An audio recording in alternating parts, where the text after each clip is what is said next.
మన భారతీయ సంస్కృతి కేవలం ఈ దేశ సరిహద్దులకే పరిమితమైందని అనుకుంటున్నారా? కాదేమో.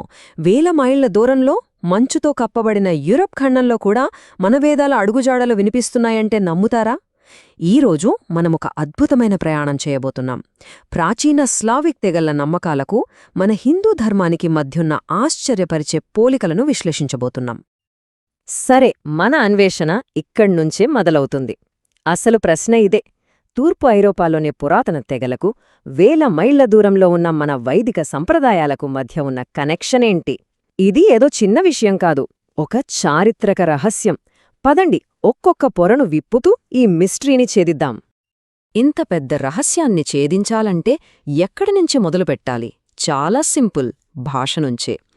ఏ రెండు సంస్కృతుల మధ్య బంధాన్ని వెతకాలన్నా మొదట చూడాల్సింది వాళ్ల మాటలనే. మన అన్వేషణకు మొదటి ఆధారం ఇక్కడే దొరుకుతుంది. చూడండి, ఇక్కడ భాషలో దాగి ఉన్న బంధం ఎంత స్పష్టంగా కనిపిస్తోందో. మన సంస్కృత పదం వేద అంటే ధ్యానం. అదే స్లావిక్ భాషలో వేద అంటే తెలుసుకోవడం. రెండింటికీ మూలం ఒకటే. అంతేకాదు, మన స్వర్గం అనే భావన వాళ్ల స్వర్గాధిపతి స్వరోక్ పేరులో కనిపిస్తోంది. మన అగ్ని అక్కడ ఓగన్ అయింది. ఇది కేవలం 1-2 ఉదాహరణలు మాత్రమే. ఇలాంటివి వందల కొద్దీ ఉన్నాయి. దీన్ని యాదృచ్ఛికం అనగలమా? అందుకే ఇక్కడ పాయింట్ ఏంటంటే, ఇది యాక్సిడెంటల్గా జరిగింది కాదు. భాషావేత్తలు దీన్ని ఒకే మూలం నుండి, ఒకే జ్ఞానం, నీటి ప్రవాహంలా వేర్వేరు ప్రాంతాలకు చేరిందని అంటున్నారు. ఇది మన పరిశోధనలో దొరికిన మొదటి, చాలా బలమైన ఆధారం. సరే, మాటల వరకు చూశాం, కానీ ఈ కనెక్షన్ అంతటితో ఆగిపోలేదు. అసలు కథ ఇక్కడే మొదలవుతుంది, దేవుళ్ల దగ్గర. ఈ బంధం పురాణాల లోతుల్లోకి కూడా పాకింది. ఇక్కడే అసలైన అద్భుతాలు కనిపిస్తాయి. స్లావిక్ పురాణాలలో అత్యంత ముఖ్యమైన దేవుడు పెరున్. ఈయన్ని చూడగానే మనకెవరు గుర్తొస్తారు? మన ఇంద్రుడు. ఇద్దరూ ఆకాశానికి రాజులే, ఇద్దరూ ఉరుములకు, మెరుపులకు అధిపతులే. ఒకరి ఆయుధం గొడ్డలి అయితే ఇంకొకరిది వజ్రాయుధం. పేర్లు వేరు, కాని పాత్ర, శక్తి రెండూ దాదాపు ఒకటే. దేవుళ్లే కాదు, వాళ్ల కథలు కూడా సేమ్ టు సేమ్. మన వేదాల్లో ఇంద్రుడు వృత్రాసురుడు అనే సర్పరాక్షసుణ్ణి చంపుతాడు కదా. ఎందుకు? లోక కళ్యాణం కోసం, నీటిని విడిపించడం కోసం. ఇప్పుడు స్లావిక్ కథ చూడండి. పెరున్ కూడా వేలస్ అనే ఒక పాములాంటి రాక్షసుణ్ణి చంపుతాడు. కారణం అచ్చం అనే, నీటిని విడిపించి ప్రపంచంలో మళ్లీ ఆర్డర్ తీసుకురావడానికి. అంటే మంచికి చెడుకీ మధ్య జరిగే ఒకే యుద్ధం, రెండూ వేర్వేరు చోట్ల. ఈ కథకి మన ఋగ్వేదంలో ఒక స్ట్రాంగ్ లింక్ ఉంది. అక్కడ దాను అనే రాక్షసి గురించి, ఆమె కొడుకు వృత్రాసురుడు గురించి ఉంది. ఇప్పుడసలు విషయమేంటంటే, యూరప్లో ఉన్న డాన్, నీపర్ నదుల పేర్లు ఈ దాను అనే సంస్కృత పదం నుంచే వచ్చాయని భాషావేత్తలు బలంగా నమ్ముతున్నారు. చూసారా, పురాణం, భాష, భూగోళం అన్నీ ఎలా ఒకే చోట కలుస్తున్నాయో. ఆశ్చర్యం ఇంకా అయిపోలేదు. స్లావిక్ కల్చర్లో త్రిగ్లవ్ అనే ఒక దేవుడున్నాడు. 3 తలల దేవుడు. ఆయన పనులేంటి? సృష్టి, స్థితి, లయం. ఇది వినగానే మనకేం గుర్తొస్తుంది? మన త్రిమూర్తులు, బ్రహ్మ, విష్ణు, మహేశ్వరులు.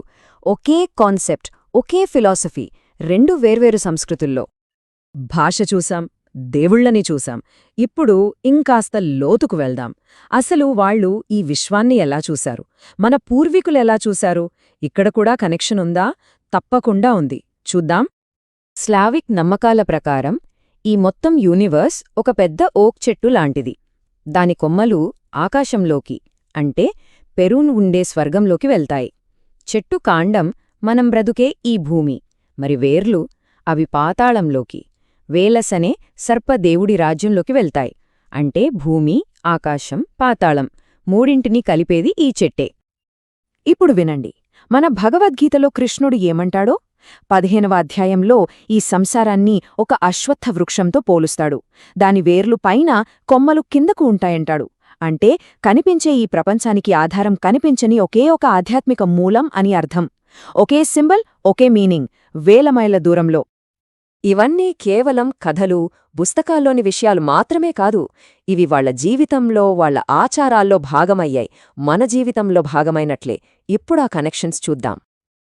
చూడండి, ప్రాచీన స్లావిక్ ప్రజలు కూడా మనలాగే చనిపోయిన వారిని దహనం చేసేవాళ్లు, ఆత్మకు పునర్జన్మ ఉంటుందని బలంగా నమ్మేవాళ్లు. మనం అగ్నిని ఎంత పవిత్రంగా చూస్తామో వాళ్లు కూడా అంతే. అన్నింటికన్నా ముఖ్యంగా పితృదేవతలను పూజించడం, ఈ రెండింటిలోనూ ఇది చాలా ముఖ్యమైన సంప్రదాయం. ఒక ఉదాహరణ చెప్తాను.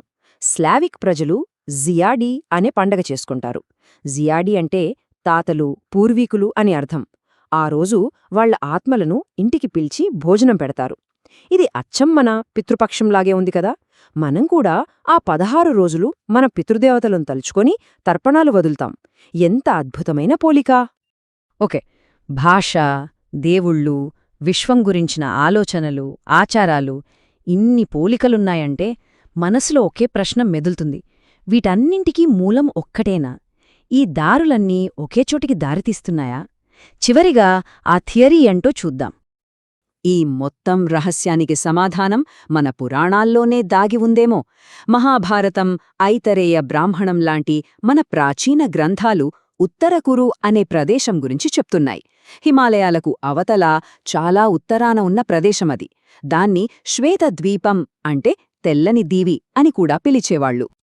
మహాభారతంలోని శాంతి పర్వంలో దీని గురించి చాలా క్లియర్గా ఉంది.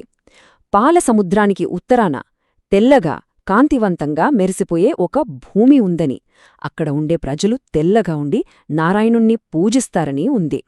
మంచుతో కప్పబడిన ఉత్తర ప్రాంతాలు, తెల్లని ప్రజలు, ఈ వర్ణన దేనిని సూచిస్తుందో ఆలోచించవచ్చు. అయితే చివరగా ఒక ప్రశ్న మిగిలి ఉంది. ఒకప్పుడు ఒకే ఒక ఆధ్యాత్మిక ప్రవాహం ఒకే మూలం నుండి మొదలై వేల వేల మైళ్ల దూరంలో ఉన్న ఈ గొప్ప సంస్కృతులను తీర్చిదిద్ది ఉండవచ్చా? ఈ భాష, ఈ కథలు, ఈ నమ్మకాలు, ఇవన్నీ మనందరి పూర్వీకులు పంచుకున్న ఒకే వారసత్వానికి సాక్ష్యాలా?